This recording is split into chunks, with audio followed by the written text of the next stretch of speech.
Subscribe करें मेरे YouTube channel को और बेल आइकन को क्लिक करें ताकि आप मेरे हर वीडियो देख सकें।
सरस्वती हृदयधरणी विडाळ्यावंबाबाई अम्मेनाथाशयाई दीनभक्तैच्छिदाशी शेषप्रदादे वासराजा देवी मुझे लाभ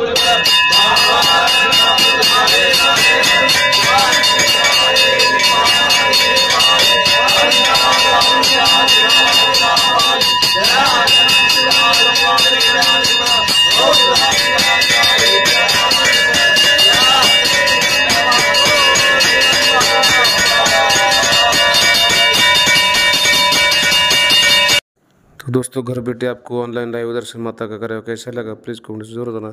अगर आपकी दिल में माता के लिए प्यार है तो हमारे चैनल को सब्सक्राइब करें और ऑनलाइन पूजा करने के लिए आप मुझे इस नंबर पर कॉन्टैक्ट कर सकते हैं।